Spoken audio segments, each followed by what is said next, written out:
Assalamualaikum warahmatullahi wabarakatuh. Perkenalkan, nama saya Anissa Dwi Safitri dari kelas 31. Di sini saya akan menjelaskan tentang bisnis fasilitator atau developer.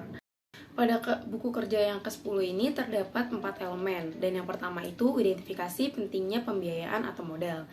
Terdapat 3 variabel. Yang pertama, alasan kebutuhan modal usaha baru diidentifikasi, yang berisi alasan usaha baru perlu modal. Dapat mencakupi yang pertama tantangan cash flow, yang kedua penanaman modal. Selanjutnya yaitu sumber-sumber modal personal diidentifikasi. Sumber-sumber modal personal dapat mencakupi yang pertama dana pribadi pendiri serta teman dan keluarga. Selanjutnya yaitu potensi peningkatan pendanaan dipersiapkan, yang berisi personal funds atau dana pribadi dan equity capital atau penyertaan modal. Untuk elemen yang kedua yaitu identifikasi sumber-sumber pembiayaan ekuitas. Terdapat 3 variabel. Yang pertama, business angels diidentifikasi. Business angels mempunyai karakteristik. Yang pertama, mereka menginvestasikan uang sendiri ke dalam proyek, biasanya lebih sedikit daripada yang diinvestasikan oleh pemodal ventura. Untuk variabel yang kedua yaitu jenis ventura capital diidentifikasi. Jenis ventura capital dapat mencakupi berdasarkan cara penghimpunannya, yaitu leverage venture capital dan equity venture capital. Yang ketiga, initial public offering diidentifikasi. IPO dapat memberikan manfaat, yaitu diversifikasi, likuiditas, dan portofolio. Selanjutnya yaitu yang ketiga, elemen yang ketiga, diidentifikasi pembiayaan pinjaman. Terdapat 3 variabel. Yang pertama, bank komersial diidentifikasi. Bank komersial mempunyai karakteristik yaitu bank tertarik pada perusahaan yang memiliki arus kas kuat, leverage rendah, keuangan yang diaudit, manajemen yang baik, dan neraca yang sehat. Selanjutnya yaitu SBA guaranteed loan diidentifikasi. Memiliki karakteristik yang yaitu pinjaman jaminan SBA dapat digunakan untuk hampir semua tujuan bisnis yang sah. Dan selanjutnya sumber-sumber pinjaman lain diidentifikasi. Sumber-sumber pinjaman dapat mencakupi teman dan keluarga. Elemen terakhir yaitu identifikasi sumber-sumber kreatif, pembiayaan, dan modal. Dengan terdapat 2 variabel yaitu yang pertama leasing atau sewa diidentifikasi.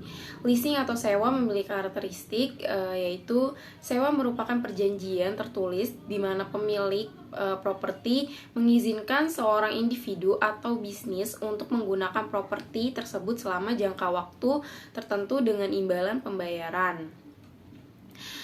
Variabel kedua yaitu SBIR atau Small Business Innovation Research and STTR atau Small Business Technology Transfer Grant Programs diidentifikasi. SBIR dan STTR memiliki karakteristik yaitu program STTR mensyaratkan partisipasi penelitian yang bekerja di universitas atau institusi penelitian lainnya. Selanjutnya yaitu buku kerja yang ke-11, identifikasi dan evaluasi peluang pemasaran. Terdapat 4 langkah. Yang pertama yaitu identifikasi peluang pemasaran. Dengan kriteria kinerja terdapat 3 kriteria. Yang pertama, informasi tentang kebutuhan pasar dan jenis pemasaran dianalisa untuk mengidentifikasi isi peluang dan pemasaran.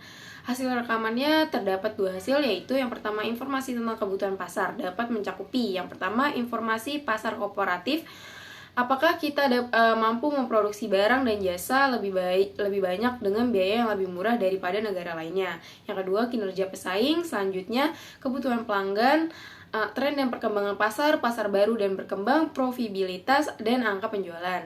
Yang kedua yaitu jenis pemasaran dapat mencakupi pemasaran barang.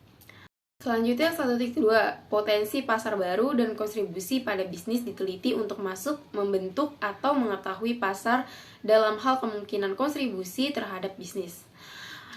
Terdapat 2 hasil rekaman yaitu yang pertama potensi pasar baru dapat mencakupi e-commerce. Selanjutnya, kontribusi pada bisnis dapat mencakupi yaitu berpengaruh pada volume penjualan, pertumbuhan, dan profitabilitas. Yang ketiga yaitu pendekatan kewirausahaan inovatif dan ide-ide kreatif, diidentifikasi untuk aplikasi bisnis potensial mereka dan kembangkan menjadi peluang pemasaran potensial. Dengan hasil rekaman yaitu pendekatan kewirausahaan inovatif dan ide-ide kreatif dapat mencakupi yaitu functional approach atau penjualan, pembelian, pengangkutan, penyimpanan, pembelanjaan, penanggung resiko, standarisasi, pengumpulan informasi pasar. Langkah selanjutnya yaitu investigasi peluang pemasaran. Dengan terdapat 5 kriteria. Yang pertama, peluang pemasaran diidentifikasi, kemungkinan mereka cocok dengan tujuan dan kemampuan organisasi. Yang berisi peluang pemasaran dapat mencakupi yang pertama, penetrasi pasar atau menjual lebih banyak kepada pelanggan yang ada, meningkatkan pasang pasar dalam segmen yang ada, membuat orang membeli jasa pengembangan bisnis setiap memulai usaha. Yang kedua, pengembangan pasar, menjual kepada pelanggan baru, bisa menjadi pelanggan baru di luar negeri atau pelanggan dengan mengubah FIB. 2.2 Hasil evaluasi peluang diidentifikasi untuk menentukan dampaknya pada basis bisnis dan pelanggan saat ini. Hasil evaluasi peluang dapat mencakupi yang pertama, desain fungsional dari produk dan daya tarik dari penampilannya. Yang kedua, fleksibilitas, kemungkinan adanya memodifikasi ciri luar dari produk atau mempengaruhi permintaan konsumen atau perubahan teknologi dan persaingannya. Yang ketiga, daya tahan bahan baku produk. Selanjutnya, keamanan produk tidak menimbulkan daya guna yang bisa diterima. Dan yang terakhir, kemudahan untuk diproduksi dan diproses. 2.3 Kelayakan finansial dari setiap peluang pemasaran dinilai berdasarkan faktor eksternal, biaya, manfaat, resiko, dan peluang. Kelayakan finansial dapat mencakupi yang pertama, faktor eksternal, kode etik, kebijakan, dan pedoman peraturan undang-undang yang relevan. Kedua, biaya, dan ketiga, manfaat. 2.4 Kemungkinan strategi pesaing potensial, identifikasi dari pesaing dan produk atau jasa yang strategi pesaing dapat mencakupi yaitu periklanan ekstensif dan penjualan 2 untuk 1. Yang terakhir yaitu 2.5 ranking peluang pemasaran. Dalam hal ini kelayakan dan kemungkinan kontribusinya bagi bisnis. Ranking peluang pemasaran dapat mencakupi yaitu new topics. Dan yang ketiga yaitu evaluasi perubahan yang diperlukan untuk operasi bisnis saat ini dengan terdapat 5 kinerja, yaitu yang pertama, perubahan yang diperlukan untuk operasi saat ini mengambil keuntungan dari peluang pemasaran yang layak. Perubahan yang diperlukan dapat mencakupi yaitu perencanaan proyek pemasaran.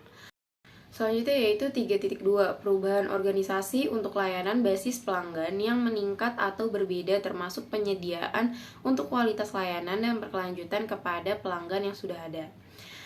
Perubahan organisasi dapat mencakupi yaitu struktur fungsional organisasi. 3.3 Perkiraan kebutuhan sumber daya untuk operasi yang diubah. Perkiraan kebutuhan sumber daya yaitu peralatan, biaya produksi, dan biaya promosi.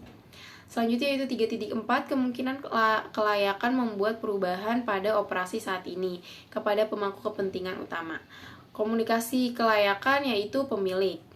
Dan yang terakhir dokumentasi peluang pemasaran. Terdapat link yang sudah ditautkan. Terima kasih.